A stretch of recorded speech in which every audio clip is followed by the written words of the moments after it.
ओम नमः शिवाय। जय हिंद दोस्तों। मेरा नाम बाबा रामदास है और आप मेरा यूट्यूब चैनल देख रहे हैं दद्दा की करी करी। तो मैं सब आज आपको एक आज की बात अपनी कहने से पहले एक सच्चा किस्सा सुनाता हूँ। आज से करीब 7-8 साल पुरानी बात है। वो क्या है कि धर्मपत्नी जी के साथ रहने के कुछ तो मतलब कुछ सजा तो काटनी पड़ती है ना, महिलाओं के साथ जीवन बिताना है तो वो मेरी धर्मपत्नी जी जो है वो टीवी पे वो डांस इंडिया डांस टाइप, वो इंडियन आइडल टाइप के कुछ ऐसे ही कोई प्रोग्राम देखा करती थी। ये वो जमाना था जब मेरे घर में टीवी चलता था। अब तो इधर पिछले 3-3, 3, 4 साल से बंद ही है टीवी, मतलब टीवी हटा दिया हमने घर से। तो सब वो उस पे वो डांस इंडिया डांस टाइप का, वैसे मैंने आज तक कभी इस प्रकार का वाहियात टीवी देखा नहीं है, पर चूंकि अब भाई धर्मपत्नी देख रही हैं तो कान में आवाज तो पड़ेगी, आते जाते टीवी पे नजर तो पड़ेगी ही। हालांकि मेरा इनसे हम सारी जिंदगी इस बात पे झगड़ा रहा। अरे मैंने कहा ये क्यों गंद देख रही हो, मैंने कहा शर्म भी नहीं आती तुम्हें। खैर सब छोड़ो। तो वो देख रही थी तो उस पे ना एक लड़की बहुत जोर से उछल उछल के, और वो इंडियन स्टाइल का एक डांस, जैसा पुरानी फिल्मों में जो नहीं होते थे, ये सरोज खान वाली कोरियोग्राफी नहीं, पुरानी फिल्मों में जो गाने होते थे जिसमें भारतीय हीरोइन भारतीय शैली में कमर मटका के जो डांस किया करती थी, उस टाइप का एक गाने पे एक लड़की डांस कर रही थी और बहुत कूले मटका रही थी।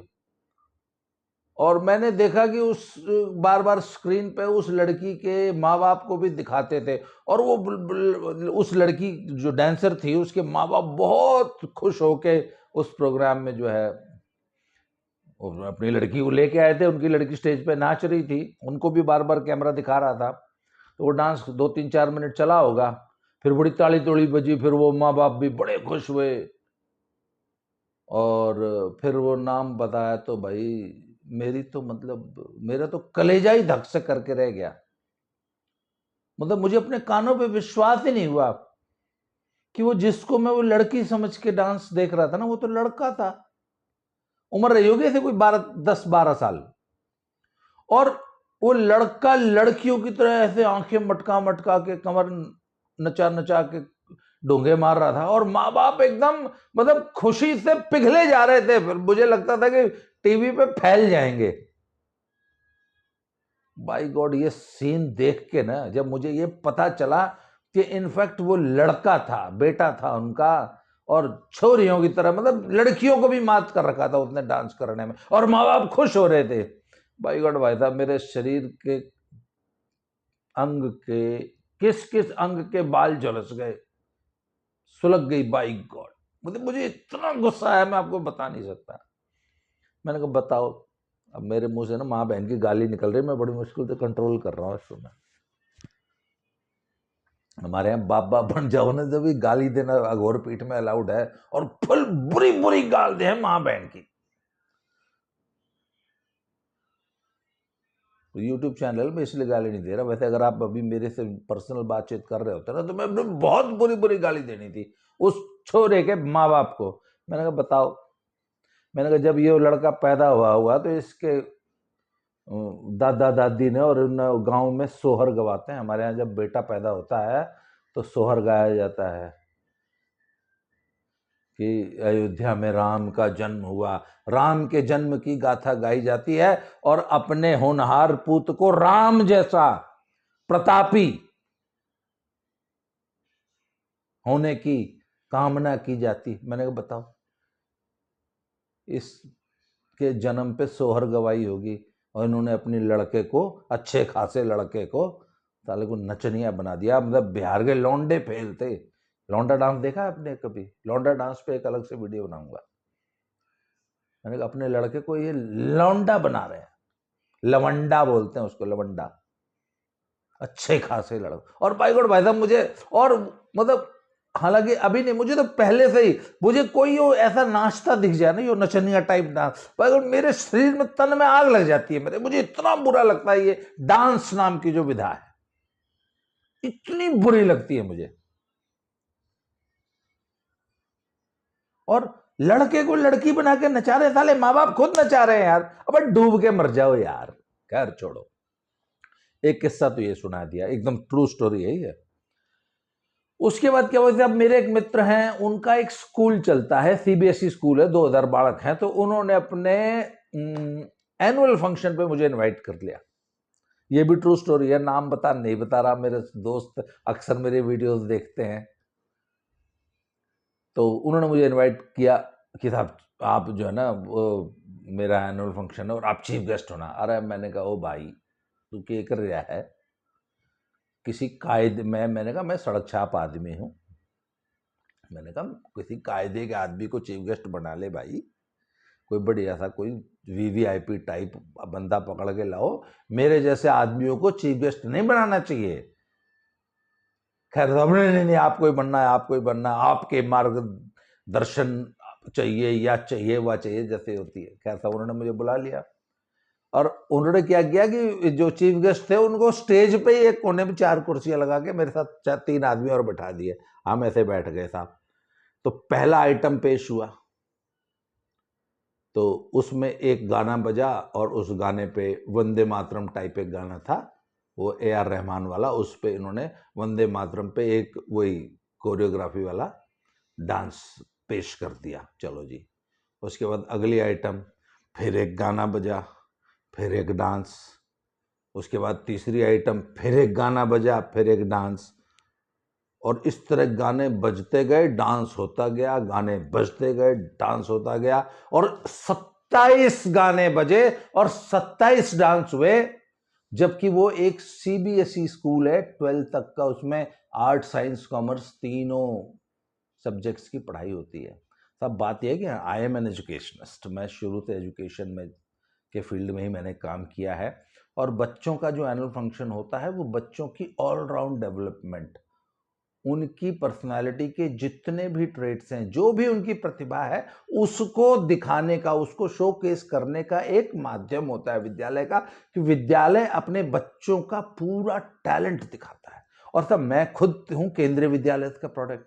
मुझे याद है 1970 में मेरा एडमिशन केंद्रीय विद्यालय में, त्रिमलगिरी वहां सिकंदराबाद में एक केंद्रीय विद्यालय हुआ करता था, उसका मैं स्टूडेंट हूँ। वहाँ से मेरा जो है पढ़ाई शुरू हुई। उसके बाद मैंने 10th तक जो है डिफरेंट देश के केंद्रीय विद्यालयों में पढ़ाई की है। तो हमारे यहाँ जो एनुअल फंक्शन होता था ना, तब आप सोच नहीं सकते क्या शानदार एनुअल फंक्शन होता। उसमें डिफरेंट ग्रुप सॉन्ग्स होते थे, अलग अलग भाषाओं के होते थे, क्योंकि केंद्रीय विद्यालय जो होते हैं उसमें पूरे देश के बच्चे आगे पढ़ते हैं, क्योंकि वो मूलतः जो है आर्मी के जो जवान ऑफिसर्स होते हैं उनके बच्चों के लिए वो स्कूल्स होते हैं। तो इसमें पूरे देश के, मतलब देश के कोने कोने के बच्चे वहाँ पढ़ते हैं। इसलिए उसमें क्या है कि डिफरेंट नेशनल और अपने रीजनल लैंग्वेजेस के ग्रुप सॉन्ग्स होते थे, रीजनल डांसेस होते थे, कभी मणिपुरी डांस हो रहा है, कभी तमिलनाडु का हो रहा है, कभी और मतलब वो मुझे याद है एक बार हमारे स्कूल में संथाल और भीलों वाला एक डांस हुआ था। मुझे याद है एक बार वो एक बैम्बू डांस हुआ था, जो कि उधर नॉर्थ ईस्ट के किसी एक स्टेट का डांस है, जिसमें वो जमीन पे बैम्बू पटक पटक के वहां से ताल निकाला जाता है। उसके अलावा मुझे अच्छी तरह याद है एक प्ले हिंदी का हुआ करता था, एक प्ले इंग्लिश का हुआ करता था, और एनुअल फंक्शन में एक प्ले संस्कृत का हुआ करता था। उसके बाद मोनो एक्टिंग की परफॉर्मेंसेस होती थी, और डिफरेंट टाइप ऑफ प्रेजेंटेशंस होती थी, जिसमें सचमुच बच्चों का टैलेंट दिखाई देता था। अब सब मेरे जैसे आदमी, अच्छा फिर मैंने खुद अपना स्कूल चलाया है साहब, गांव में बच्चों को, इतने टैलेंटेड बच्चों को जो है मैंने गांव में पढ़ाया, और गांव में क्या ड्रामेटिक्स होती थी। एक फोन आ रहा है बीच में बार बार, मैं काट दूं जिससे उनको पता लग जाए कि मैं वीडियो बना रहा हूं। हाँ साहब, तो अब सब मेरा भी एनुअल फंक्शन, क्या गजब एनुअल फंक्शन होता था। तो सब ऐसे में मैं 27 डांस मैंने देखे उस दिन, और अब मैं आपको बता नहीं सकता मैं कितना अंदर से भरा बैठा था। फिर उन्होंने मुझे बोला आप अब जो है चीफ गेस्ट साहब 2 शब्द कहेंगे प्रोत्साहन के।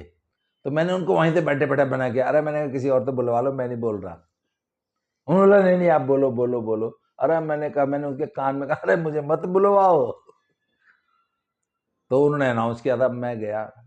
फिर मैंने वहां जाके बोला, मैंने कहा भाई एक बात बताओ। अरे भैया ये सीबीएसई स्कूल का एनुअल फंक्शन था या साला वो टीवी के डांस इंडिया डांस का प्रोग्राम था जहां तुमने 27 डांस दिखाए। मैंने कहा आप सब लोग टीचर थे, मैंने आप लोग को शर्म नहीं आती? आप कैन यू बिलीव, मैंने एनुअल फंक्शन में भरी सभा में हजारों पेरेंट्स के सामने ऐसी लताड़ लगाई उस स्कूल मैनेजमेंट को, आप सोच नहीं सकते। मतलब वहां पे पूरा स्कूल और सारा पेरेंट्स तो भौचक्का थे, अरे बाप रे ये क्या हो गया, एक आदमी हमारे एनुअल फंक्शन में हम लोग को इस तरीके से डांट रहा है। हालांकि ये बहुत बड़ी धृष्टता थी, आम सामान्य आदमी को ये नहीं करना चाहिए, पर तब मुझे लगता है मैं तब से ही स्वभाव से अघोरी हूं। ये बात भी 4-5-6 साल पुरानी हो गई। मैंने कहा ये डांस इंडिया डांस का प्रोग्राम दिखाने के लिए तुमने ये, मैंने कहा तुमको और कोई एक्टिविटी नहीं समझ में आई? कोई मतलब एक रंगारंग कार्यक्रम में तुमको इस डांस के अलावा कोई तुम्हारे टीचर्स कुछ कराए नहीं? इसका मतलब तुमने जिंदगी में कभी एनुअल फंक्शन देखा ही नहीं किसी स्कूल का, किसी संस्था का। तुमको मालूम ही नहीं कि डांस के अलावा भी और बहुत सारी चीजें हैं जिसमें बच्चे अपना टैलेंट दिखा सकते हैं। तो मैंने आखिर इस पे विचार किया कि आखिर ये डांस इतना ज्यादा, ये कोरियोग्राफी वाला डांस, कौन सी कोरियोग्राफी, ये फिल्मी choreography, Saroj Khan type dances समाज में बहुत ज्यादा पॉपुलर हो गए हैं पिछले करीब 10-15 सालों से। और इन्होंने बच्चों के और जो प्रेजेंटेशन स्किल्स थी या और जो विधाएं थी जहां बच्चे अपना टैलेंट दिखाया करते थे स्टेज से, वो सब खत्म करके रख दिया, बर्बाद कर दिया सब कुछ। आज आपको बच्चा एक्टिविटी और टैलेंट के नाम पे सिर्फ और सिर्फ डांस करता हुआ दिखाई देगा आपको।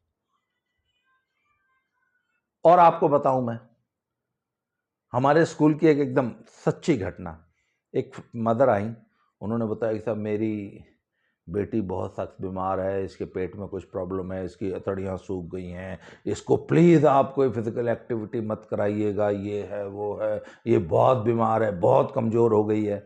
तो आपने प्लीज़ स्पोर्ट्स टीचर को, कराटे वाले सर को, इसको उसको बता दीजिए कि इसको बिल्कुल भी दौड़ना भागना, मतलब बहुत ही इसको डेलिकेटली जो है आपने स्कूल में इसको हैंडल करना है, बच्चे को इसको उछलने कूदने दौड़ने भागने खेलने नहीं देना।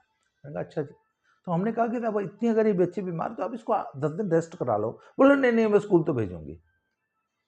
कि तब ये बात है, उसके 2 दिन बाद उस बच्ची का डांस करते हुए, डांस सीखते हुए एक वीडियो डाल दिया उसकी माँ ने। वो हमारी धर्मपत्नी जी ने देख लिया, अगले दिन उसकी मदर को बुलाया, कहती आप तो कह रही थी कि बच्ची बहुत बीमार है और ये वाकई बहुत बीमार है, ये इतनी कमज़ोर हो गई, इसकी बीमारी इसकी शक्ल पे दिख रही है, और आपकी बच्ची वहाँ इतना एक विगरस डांस एक्टिविटी में पार्टिसिपेट कर रही है। नहीं वो तो वो ठीक है, नहीं वो कर लेती है, नहीं ये मानती ही नहीं। तो मेरी वाइफ ने उनको बहुत ज़्यादा समझाने की कोशिश की कि डांस जो है बहुत ज़्यादा हार्ड फिजिकल एक्टिविटी है, it is a very vigorous activity, dance is just like aerobics. ये एनारोबिक एक्टिविटीज में बहुत ज़्यादा शरीर की ताकत लगती है और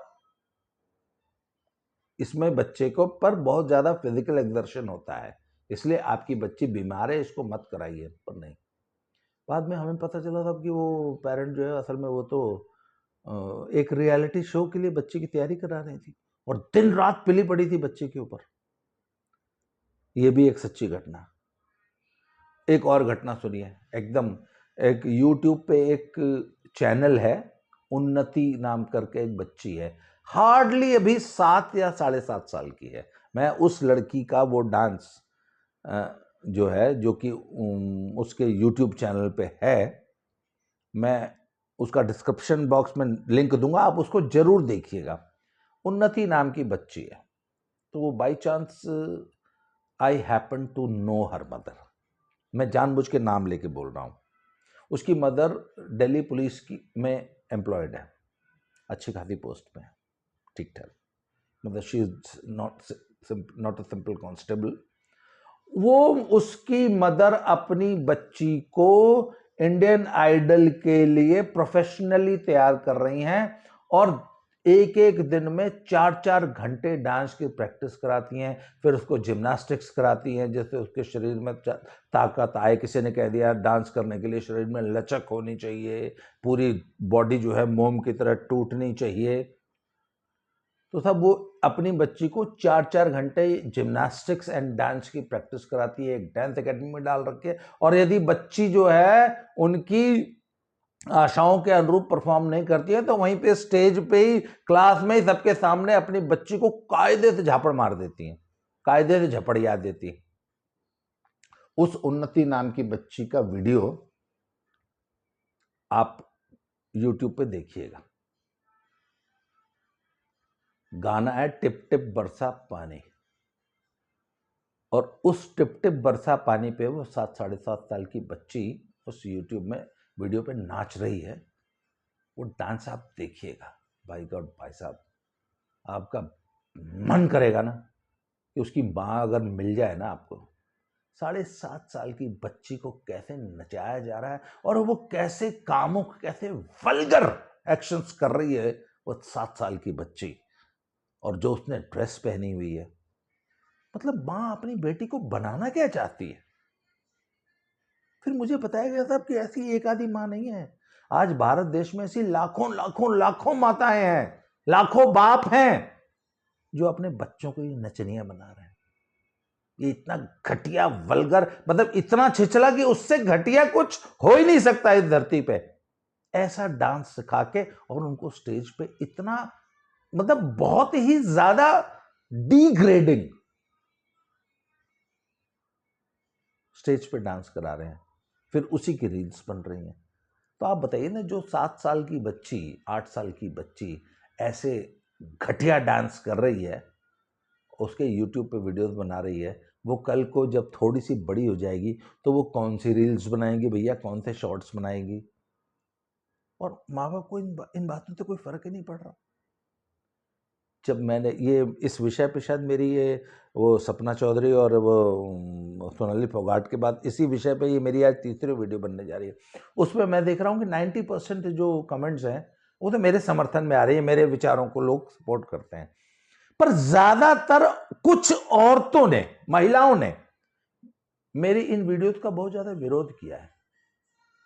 जैसे मैंने कोई बहुत गंदी बात कर दी है, सोसाइटी के लिए बहुत बुरी बात कर दी है, कि जब मैं लोगों से कहता हूं कि अपनी बच्चियों को, अपने बच्चों को, अपने परिवार को मान मर्यादा में रखो, उन्हें मान मर्यादा सिखाओ, उनको भारतीय संस्कृति सभ्यता सिखाओ, उनको ये इस प्रकार का अश्लील और कामुक नृत्य पब्लिकली मत कराओ, ऐसे पब्लिक प्लेटफॉर्म्स पे उनको ये गंदे घटिया रील्स मत बनाने दो, और इस प्रकार से तुम हो सकता है बहुत जल्दी पॉपुलर हो जाओ या कुछ पैसा कमाने लग जाओ, पर ये बहुत ही गंदा तरीका है पॉपुलर होने का और पैसा कमाने का। तो मैंने देखा कुछ महिलाएं मेरा विरोध कर रही हैं कि शर्म आनी चाहिए आपकी घटिया गंदी सोच पे कि आप सपना चौधरी को और सोनाली फोगाट को बुरा कह रहे हैं। तो मैं उनसे कहूँगा भैया भगवान करे आप अपनी, आपकी बेटी और आप दोनों सपना चौधरी बन जाएं। अगर आपको मेरी बातें इतनी बुरी लगती है तो जलाइए, मैं आशीर्वाद देता हूं कि आप और आपकी बेटी दोनों सपना चौधरी से भी ज्यादा वल्गर डांस करें और उनसे भी ज्यादा पॉपुलर हो जाए, उनसे अरबपति हो जाए, करोड़पति नहीं। अगर, और मैं ये आज आरोप लगा रहा हूं कि पूरे बॉलीवुड ने और पूरे वेस्टर्न वर्ल्ड ने भारतीय संस्कृति को इतना नुकसान नहीं पहुंचाया है जितना मात्र इस 1.5-2 सालों में ये यूट्यूब की रील्स और शॉर्ट्स ने पहुंचाया है, फेसबुक की। गांव की औरतें, बहुएं अपनी घरों की छतों पर जाके ऐसे ऐसे वल्गर वीडियोस बना रही हैं। मुझे तो समझ में नहीं आता कि क्या सचमुच उनके परिवार, उनके सास ससुर, उनके गांव के लोग उन वीडियोस को देख पाते होंगे, देखते होंगे, और देखते होंगे तो क्या, और क्या गांव की हमारी बहुओं ने भी पूरी लाज शर्म उठा के एक तरफ रख दी है। ये हो क्या रहा है देश में। मैं बता रहा हूं ना कि पूरे वेस्टर्न जगत ने, पूरे फिल्म जगत ने, भारत की संस्कृति को इतना नुकसान नहीं पहुंचाया जितना इन रील्स और शॉर्ट्स ने पहुंचाया है। प्लीज अपने बच्चों को इससे बचाइए। काफी लंबी वीडियो हो गई, आज के लिए इतना ही। बहुत बहुत धन्यवाद। अगली वीडियो में फिर से मिलते हैं। लोगों को मेरी बातें अच्छी लगें चाहे बुरी लगें, तब हमारे तो, अगर आप इनको दकियानूसी बोलते हैं तो भैया हमारे विचार ये दकियानूसी है और यही रहेंगे। हम तो अपने दकियानूसी विचारों के लिए I am proud of my दकियानूसी विचार। अगली वीडियो में फिर से मिलते हैं किसी नए विषय पे। आज के लिए इतना ही। बहुत बहुत धन्यवाद। Thank you very much.